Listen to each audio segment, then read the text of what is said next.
First time Russian president Vladimir புட்டினும் Indian prime minister Narendra Modi ஒரே காரில் பயணிச்சிருக்காங்க. இது எவ்வளோ பெரிய ஒரு விஷயம் தெரியுமா? ஏன்னா எந்த ஒரு ரெண்டு பேருமே வந்து ஒரே வண்டியில் போக மாட்டாங்க.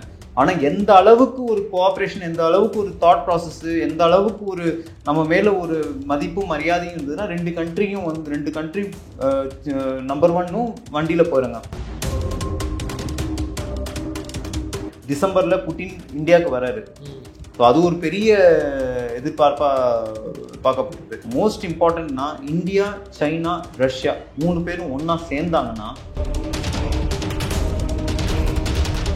30 வருஷத்துக்கு முன்னாடி இது 25ல ஒரு 2008-10 இருந்த இந்தியாவும் 2025 இருக்கிற இந்தியாவும் வேற லெவலில் இருக்கு.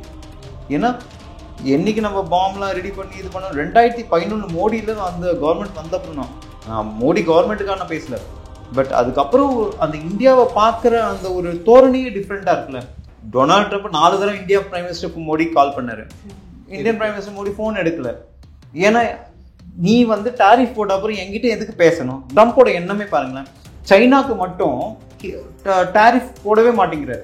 அதாவது இன்னைக்கு வந்து பண்றதை ஒத்து வைக்கிறேன், இப்போ இது பண்றேன், கொஞ்சம் ஒத்தி வைக்கிறேன்னா இன்னி வரைக்கும் ஒத்தி வச்சுதான் இருக்காங்க. 25% தான் டாரிஃப் போட்டிருக்கான். அது ரிட்டர்ன் டாரிஃப்ஸ் மாதிரி அவங்களும் போட்டு வச்சிருக்காங்க. நம்ம மேல டாரிஃப் போடலாம் ரஷ்யா ஆயில் வாங்கறதுக்குன்னு. இதே யூஎஸ் யுரேனியம் வாங்குறாங்க இவங்க கிட்ட இருந்து, ரஷ்யா கிட்ட இருந்து. இதே யூஎஸ் மினரல்ஸ் வாங்குறாங்க ரஷ்யா கிட்ட இருந்து. இது யூரோப்பியன் யூனியன் எடுத்துக்கோங்க, இவங்களே இதே யூரோப்பியன் அவங்க கிட்ட கேஸ் வாங்குறாங்க, LNG வாங்குறாங்க, எல்லாம் அவங்க டாரிஃப் போடல. SCOல முக்கியமான ஒரு விஷயம் நீங்க பாத்தீங்களா சார், பாகிஸ்தானும் அந்த SCOல இருக்கு. ஆனா இந்த பெஹல்காம் அட்டாக்கை கண்டெம் பண்ணிருக்காங்க. ஆபரேஷன் சிந்தூரை பத்தி எதுவும் பேசல.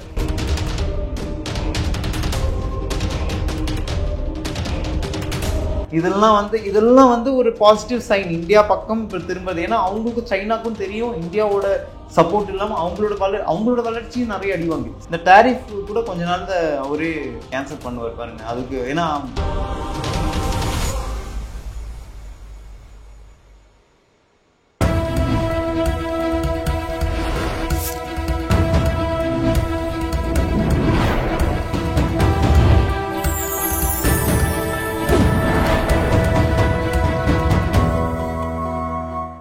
சேனல் 5 தமிழ் நேயர்களுக்கு வணக்கம். இன்றைய நேர்காணலில் நம்மோடு பேச இருப்பது முன்னாள் விமானப்படை அதிகாரி விஜயகுமார் தேவ் அவர்கள். சார் வணக்கம் சார். வணக்கம் சேனல் 5 நேயர்கள். ரொம்ப நாள் கழிச்சு உங்களை மீட் பண்ணுறேன். நிச்சயமா சார்.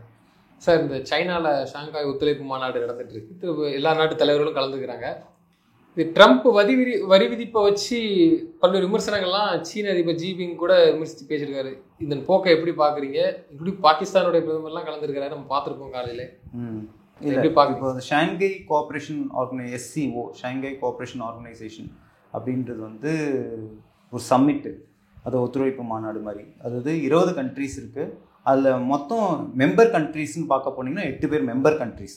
அது அந்த கண்ட்ரியில் வந்து China, India, Russia, Pakistan, Kazakhstan, Kyrgyzstan, Tajikistan, Uzbekistan, இந்த 8 கண்ட்ரி மட்டும்தான் அந்த SCOவோட மெம்பர். மற்ற ஒரு 3 கண்ட்ரிஸ் வந்து அப்சர்விங் கண்ட்ரிஸ். அதாவது ஆப்கானிஸ்தான், பெலரூஸ், மொங்கோலியா, இந்த 3 கண்ட்ரியும் வந்து அப்சர்வர் கண்ட்ரிஸ்ன்னு சொல்லுவாங்க.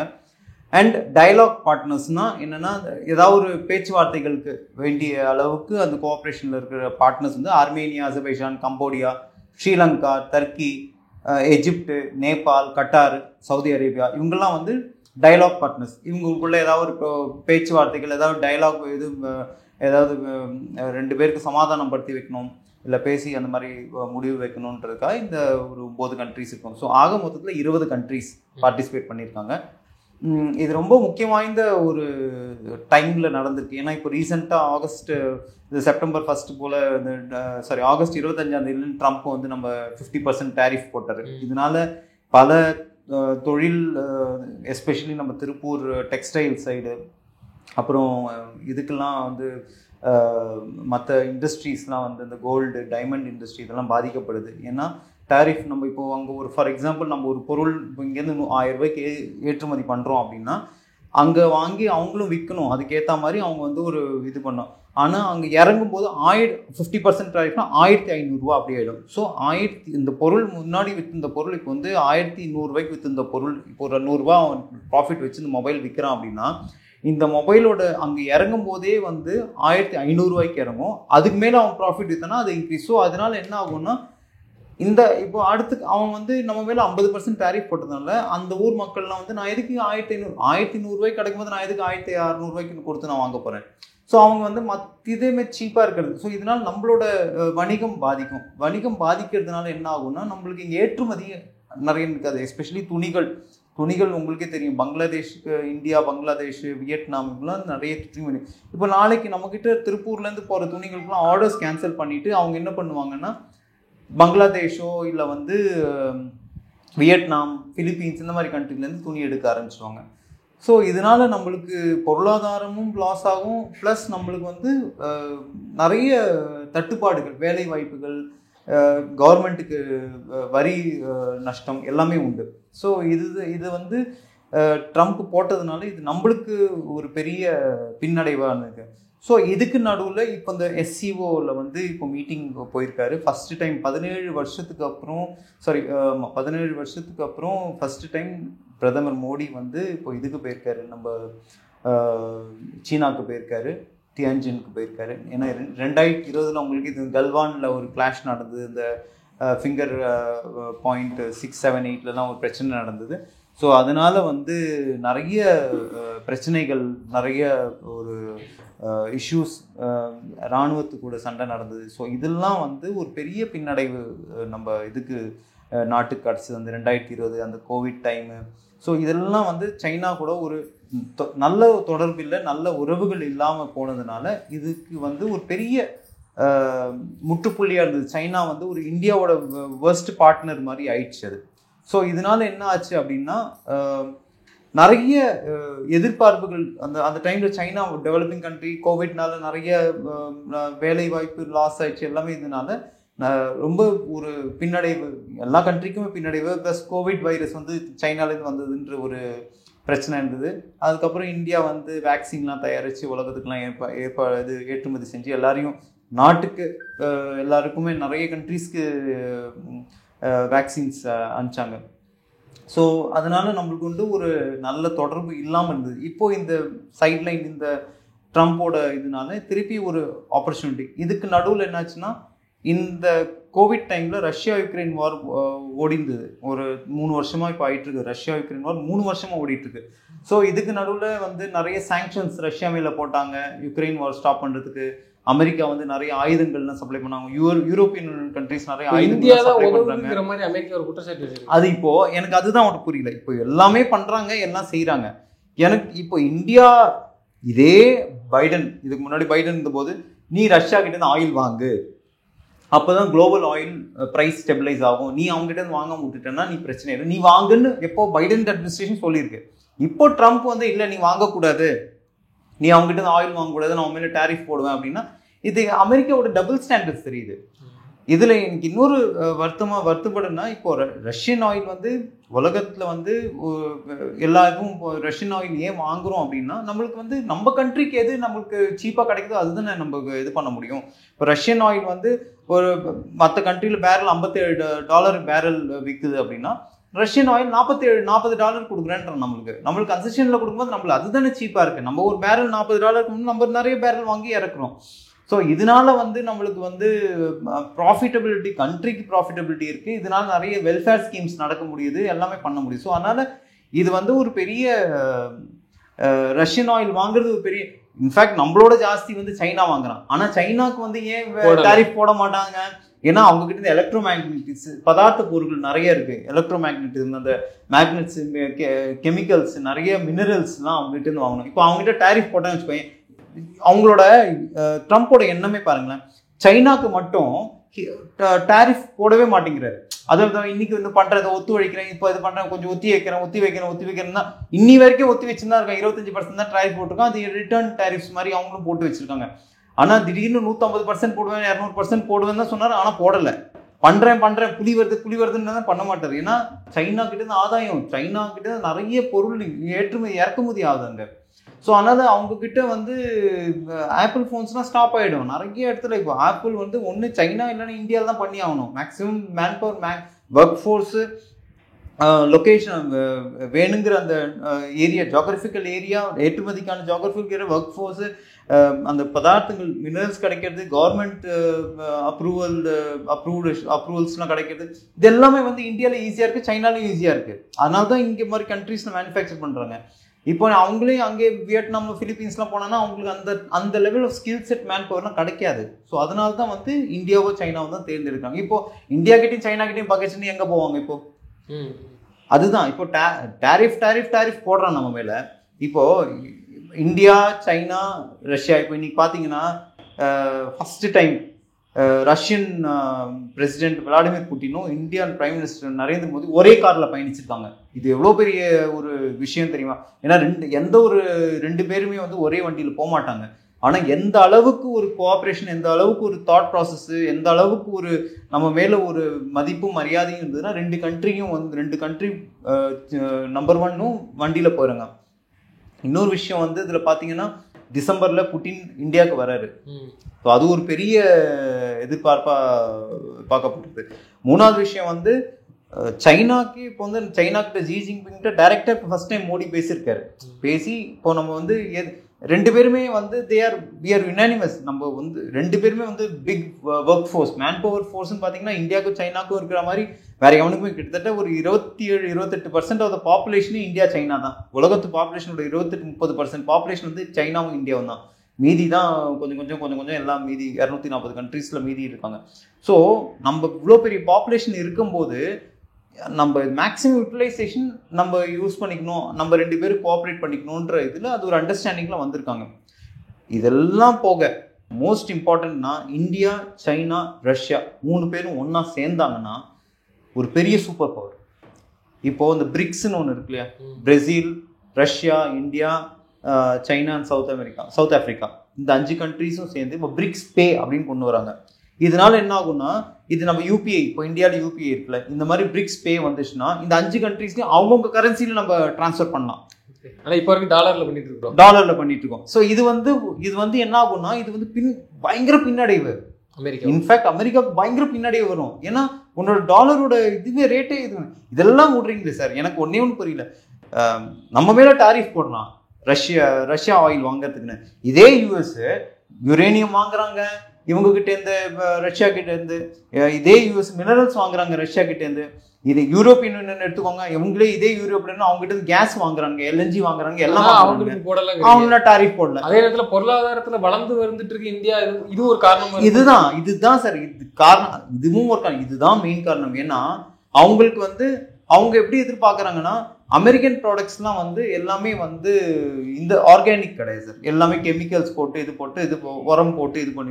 இந்தியா வந்து மோஸ்ட்லி ஆர்கானிக் கெமிக்கல்ஸ், ஆர்கானிக்காக இது பண்ணி பண்ணுறோன்னு பார்க்குறாங்க. ஸோ எல்லாமே ஸ்டோர்டு ஃபுட்டு, அவங்களோட அந்த ஸ்டேபிள் ஃபுட்டை வந்து இந்தியாவுக்கு உடம்பு அவங்க ஊருக்கு கெடுதல் அப்படின்னு சொல்லி அவன் யூஸ் பண்ண மாட்டான். ஆனால் அந்த ஃபுட்டு நம்ம இந்தியாவுக்கு மட்டும் யூஸ் பண்ணி நமக்கு எடுத்துக்கணுமா உடம்பை? ஏன் அதுதான். So everywhere down the line medical ஃபார்மசியூட்டிக்கலும் சரி, be it gold, diamond cutting, agriculture, textile, இது எல்லாத்தையுமே டாரிஃப் போட்டதுக்கு காரணம் வந்து India is growing in a very fast pace. India வந்து ஒரு பயங்கர வேகத்தில் இன்னைக்கு ஒரு 30 வருஷத்துக்கு முன்னாடி 25ல ஒரு 2008-10 இருந்த இந்தியாவும் 2025 இருக்கிற இந்தியாவும் வேற லெவலில் இருக்கு.